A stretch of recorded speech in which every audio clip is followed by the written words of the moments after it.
હવે આપણે દાખલા નંબર 161 લઈશું। એમાં શું કીધું છે કે નીચેનામાંથી કયો અંગ્રેજી મૂળાક્ષર ફક્ત 90 અંશથી નાના ખૂણા ધરાવે છે? જો ધ્યાન આપજો વિદ્યાર્થી મિત્રો। આપણે અહીંયા લખીશું દાખલા નંબર 161। એમાં શું કીધું નીચેનામાંથી કયો ખૂણો 90 અંશથી નાના ખૂણા ધરાવે? જો આઈ આપેલો છે તો આઈ તો તમને ખબર 90 અંશ તો ખૂણો ધરાવે, પછી ઈ આપેલો છે તો ઈ એ તમને ખબર આ શું છે 90 અંશ ધરાવે છે, પછી એન આપેલો છે। જો એન જેવો આ દેખો ખૂણો કે આ ખૂણો દેખો, આ ખૂણો કેવો છે ખબર આવો છે, તો આ શું કહેવાય 90 અંશનો ખૂણો સીધો આવે, તો આ તો નાનો છે ને, આ લગભગ 40 કે 50 અંશનો છે, તો શું જવાબ આવશે આપણો? સી જવાબ આવશે। હવે દાખલા નંબર 162 લઈશું। એમાં શું કીધું છે ચિત્ર પર એવી કેટલી રેખાઓ દોરી શકાય કે જેના પર દર્પણ રાખતા ચિત્ર આખું દેખાય? આની પર એવી કેટલી રેખા દોરી શકાય? તો કે 3 રેખાઓ દોરો તો ચિત્ર આપણાને આખું દેખાય। દાખલા નંબર 183 લઈશું। એમાં શું કીધું નીચેનામાંથી કયા અંગ્રેજી શબ્દને અડધો ફેરવતા એના એ જ દેખાય છે? જો આપણે આને અડધો ફેરવીશું તો શું થશે? 163 ની અંદર આપણે આને અડધો ફેરવીશું તો શું થઈ જશે કે એમ એ એન છે તો શું થઈ જશે? અડધો ફેરવીશું તો અડધો એટલે કે ઊંધો થઈ જાય, ડબલ્યુ એનું શું થઈ જશે? આમ થઈ જશે, ભાઈ આ ડબલ્યુ આવો થઈ જશે, અડધો ફેરવીશું બધું ઊંધું થઈ જશે। પીઓપી એ પણ ઊંધું થઈ જશે, એમઓએમ એ પણ ડબલ્યુ ઓ ડબલ્યુ થઈ જશે। પણ અહીંયા સ્વિમ્સ જો ધ્યાન આપજો, આ સ્વિમ્સ રહ્યો આપણે અડધો ફેરવીશું તો S W I M S આ રીતનો જ રહેશે, બીજો કોઈ ફરક પડશે નહીં અડધો ફેરવશો તો આપણો જવાબ શું આવશે? ડી જવાબ આવશે। તમે આના જો પાછળ એસ છે ને આગળ એસ છે, અહીંયા ડબલ્યુ છે ને અહીંયા એમ છે એટલે ઓમ અડધો આવી જશે એટલે એમ નો ડબલ્યુ થઈ જશે, ડબલ્યુ ને એમ થઈ જાય, આઈ નો આઈ દે અહીંયા આગળ પાછળ છે તો આગળના પાછળ એસ એસ જ આવે છે, તો આપણો કયો જવાબ આવે? ડી જવાબ આવશે।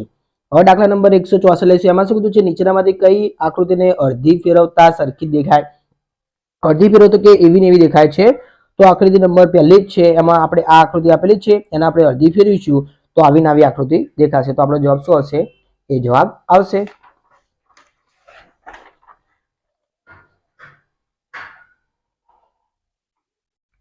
હવે આપણે આગળ લઈશું 165। એમાં શું કીધું ઘડિયાળના 3 વાગ્યા છે, જો કલાક કાંટો અડધો આંટો ફરે તો ઘડિયાળમાં કેટલા સમય થયો હશે? જો ધ્યાન આપજો, આપણે ઘડિયાળમાં પેલા 3 વગાડીશું।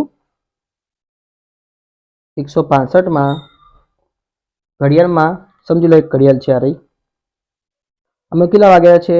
12, 1, 2 અને 3, 4, 5, 6, 7, 8, 9, 10, 11, ચલો આ ઘડિયાળમાં કેટલા વાગ્યા છે? હાલ 3 વાગ્યા છે।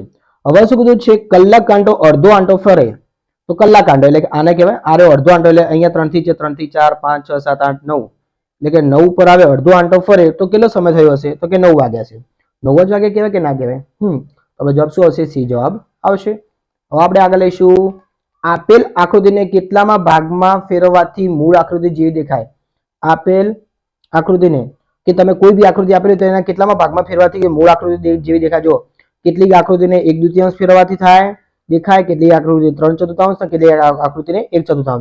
કોઈ બી અહીંયા કોઈ આકૃતિ નથી આપેલી તો ગમે તે આકૃતિ હોય તો કોઈ બી આકૃતિને 1/2 ફેરવાથી પણ થઈ શકે છે, 1/4, 3/4 ફેરવાથી પણ થઈ શકે, એટલે આપેલ તમામ જવાબ આવશે। હવે આપણે આગળ લઈશું। એમાં શું કીધું છે કે નીચેનામાંથી કઈ વસ્તુને ઉપરથી જોતા એક વર્તુળ જેવો આકાર દેખાશે? તમને ખબર થાળી, પહેલું જ આપણે છે આપણને 167 ની અંદર આ થાળી દોરી મેં, અને ઉપર દેખો તો વર્તુળ જેવી દેખાય ને, તો થાળી જ આવે ને, ખુરશી કદી દેખાય વર્તુળ જેવી? ના, એ ના દેખાય। પાણીનો જગ એ પણ ના દેખાય, પછી કુકર એ પણ વર્તુળ જેવું ના દેખાય। તો ચલો દાખલા નંબર 168 લઈશું। હવે 168 એમાં શું કીધું આરી આકૃતિને 1/8માં ફેરવો। 1/8 કોને કહેવાય? જો પેલા હું અહીંયા દોરું છું, અહીંયા 1, 2, 3, 4, 5, 6, 7, 8, 1/8 એટલે કે 8 ભાગ, આખી આકૃતિના 8 ભાગ, એટલે કે આપણને આકૃતિ આવી આપેલી છે 1/8માં, એટલે કે જો અહીંયા ઉપર ગોળબિંદુ આપેલું છે તો અહીંયાથી આકૃતિ આ રહી તો અહીંયા આવશે ને, તો અહીંયા આવશે એટલે આ બાજુ ગોળબિંદુ આવશે। તો એવી કઈ આકૃતિ છે? જો અહીંયા જે ગોળબિંદુ છે આવી ખાલી ખાનું ને અહીંયા ગોળબિંદુ, તો દેખી લઈએ ક્યાં આવે? અહીંયા બીજા નંબરે આવે કે ના આવે? તો બીજા નંબરે ક્યાં આવે છે? અહીંયા નથી આવતી, અહીંયા તો ત્રીજા નંબરે આવી ગઈ દેખાય છે, તો એ ના આવે। તો પછી અહીંયા જો હા અહીંયા આવી ગયું બીજા નંબરે, તો આ પણ બીજા નંબરે છે, તો આ આપણે શું જવાબ આવશે? બી જવાબ આવશે। હવે આપણે દાખલો નંબર 179 લઈશું। એમાં શું કીધું જયેશભાઈના ઘરમાં દરરોજ 2 કિલોગ્રામ કેરીનો વપરાશ થાય છે, તો જયેશભાઈના ઘરે મે માસમાં કુલ કેટલા કિલોગ્રામ કેરીનો વપરાશ થયો હશે? તો ધ્યાન આપજો, આપણે દાખલો ગણીશું વિદ્યાર્થી મિત્રો। શું કીધું છે કે જયેશભાઈના ઘરમાં દરરોજ એટલે કે એક દિવસ બરાબર કેટલું થાય છે 2 કિલોગ્રામ કેરીનો વપરાશ થાય છે. તો મે માસ, મે એટલે તમને ખબર પડી કેટલા દિવસ હોય 31 દિવસ હોય, તો 31 દિવસમાં કેટલો વપરાશ થશે તો 31 ગુણ્યા 2, 31 દુ 62, 62 આપણને જવાબ આપેલો છે, આપણને આપેલો છે, આપણો જવાબ રહેશે.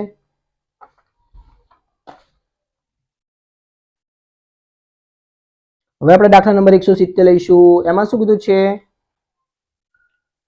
કીધું છે કે 25 ખેડૂતોને બચત બેંક શરૂ કરી, 25 ખેડૂતોએ બચત બેંક શરૂઆત કરી.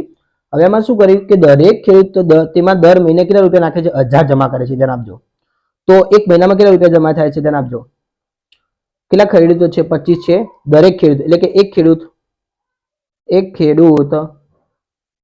દાખલા નંબર 170, એક ખેડૂત કેટલા રૂપિયા જમા કરે છે 1000.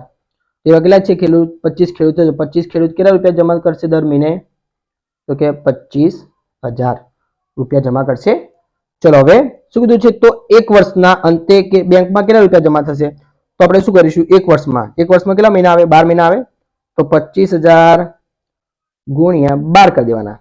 ચલો 25 ગુણ્યા 12 એટલે કેટલા થાય 25 દાન 250, પછી 25 દુ 50 એટલે કે 30 આવી ગયા 300, પછી 1 2 3 0 લગાવી દેવાના, 1 2 3 0 લગાવી નાખવાના. તો કેટલા 0 એકમ દશક 100 1000 10000 લાખ, તો 3 લાખ આવી ગયો જવાબ આપણો, જવાબ રહેશે.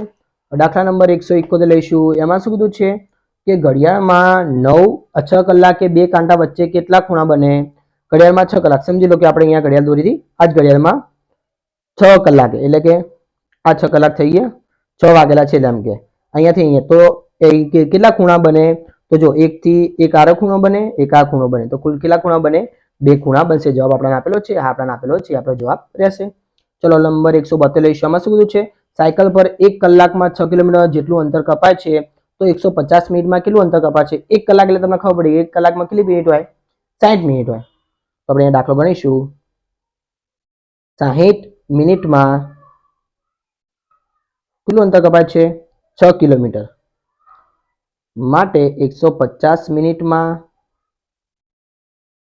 કેટલું અંતર કપાશે. ઓકે, તો 150 ગુણ્યા 6 ભાગ્યા 60, 0 ગયા 6 ગયા, તો કેટલું કપાશે 15 કિલોમીટર. જવાબ આપણને આપેલો છે, આપણો જવાબ રહેશે. ચલો હવે 200 વખત 1 લાખ, ધ્યાન આપજો આ દાખલો, 200 વખત 1 લાખ, 1 લાખ ને 200 વખત એટલે સમજો 1 લાખ કોને કહેવાય, 1 લાખ થઈ ગયા ગુણ્યા 200 વખત 200 થઈ ગયા. ચલો 2 એકા 2, એટલે 1 2 3 4 5 6 7 0 લગાવી નાખ્યા. ચલો 1 2 3 4 5 6 7, એકમ દશક 100 1000 10000 લાખ 10 લાખ કરોડ, તો કેટલો આવશે 2 કરોડ. જવાબ શું આવે 2 કરોડ. જવાબ આપણને આપેલો છે એમાં, હા આપેલો છે, આપણો જવાબ રહેશે. ચલો દાખલા નંબર 174 લઈશું. આમાં શું કીધું છે એક શાકભાજીનો વેપારી ₹25 ના 1 કિલોગ્રામ બટાકા વેચે છે. જો વેપારી ₹900 નો વેપાર કરે તો તેને કેટલા કિલોગ્રામ બટાકા વેચ્યા, ધ્યાન આપજો. 25 રૂપિયાના કેટલા 1 કિલોગ્રામ, તો 900 રૂપિયાના કેટલા કિલોગ્રામ બટાટા થઈ ગયા આપણી રાશિ, તો આપણે લખી દઈશું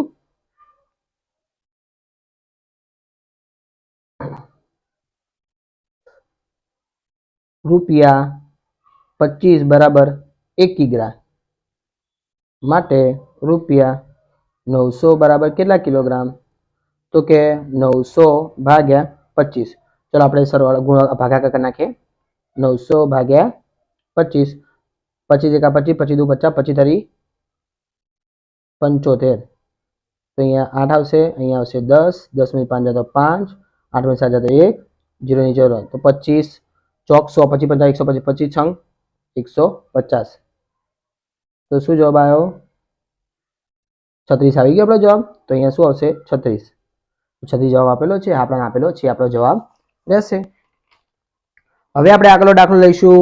દાખલા નંબર 175 માં શું કીધું આપેલ આકૃતિમાં કેટલા ચોરસ છે, તો ધ્યાન આપજો વિદ્યાર્થી મિત્રો. આપણે આની અંદર ગણીશું, જો 1 2 3 4 5 6 7 8 9 10 11 12 13 14 15 16 17 થઈ ગયા. પછી ધ્યાન આપજો આ એક આખું ચોરસ થયું 18, પછી આ એક આખું ચોરસ થયું 19, પછી એક આવ્યું આખું ચોરસ 20, એક આવ્યું અહીંયાથી ગણીએ એટલે આખું ચોરસ 21 ને એક આ મોટું દે ચોરસ 22, તો કુલ કેટલા છે 22 ચોરસ જવાબ છે આપણને આપેલો છે 22 ચોરસ આપણો જવાબ રહેશે।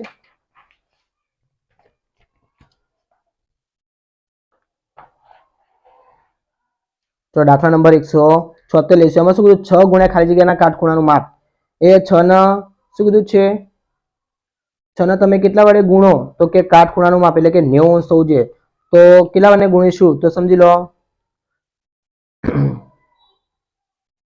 15 છંગ 90 આવી ગયા, 15 પંચા 75, 15 છંગ 90, તો 15 જવાબ આપણને આપેલો છે, હા એ આપણો જવાબ રહેશે। ચલો 170 માં શું કીધું છે કે કાટખૂણાનો કેટલામો ભાગ 60 અંશ થાય, જેને આપજો કાટખૂણો, કાટખૂણો એટલે કે 90 નો કેટલામો ભાગ તો 60 અંશ થાય, તો તમને ખબર પડી ગઈ કે કેટલાનો ભાગ 60 અંશ થાય છે તો આપણે લઈશું 2/3 ભાગ, એટલે કે 90 ભાગ્યા 3 કરો તો કેટલા થાય 30 થયા, તો 30 ગુણ્યા 2 કરો તો 60 થઈ ગયા, તો 60 એટલે તમને ખબર પડી ગઈ 3 માંથી શું કે કુલ 3 ભાગમાંથી 2 ભાગનો રહ્યો એ ભાગ 60 અંશનો છે, તો આપણો જવાબ શું હશે 2/3, અહીંયા જવાબ લખેલો છે, હા એ આપણો જવાબ રહેશે। ચલો હવે લઈશું 178, 8 ટન બરાબર ખાલી જગ્યા કિલોગ્રામ, 8 ટન બરાબર ખાલી જગ્યા કિલોગ્રામ,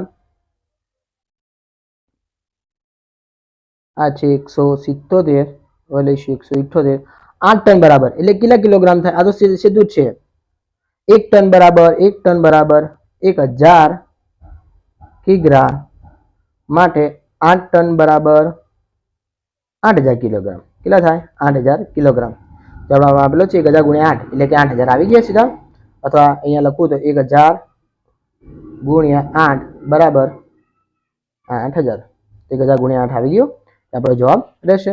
ચલો 179 માં શું કીધું છે કે આકૃતિમાં રેખાંકિત પ્રદેશની પરિમિતિ કેટલી થાય છે, જો ધ્યાન આપજો, રેખાંકિત એટલે કે જો આ ઉપર નીચેને 1 સેમી કહેવાય, તો ચલો યાર 1 સેમી 2 સેમી પછી 3 સેમી ને 4 સેમી, 1 4 છે તો 4 2 8, 4 3 12, ચોકું ચોકું 16, તો કેટલા થાય છે એની પરિમિતિ શું થશે 16 સેમી, અહીંયા આપેલો છે એ આપણો જવાબ રહેશે।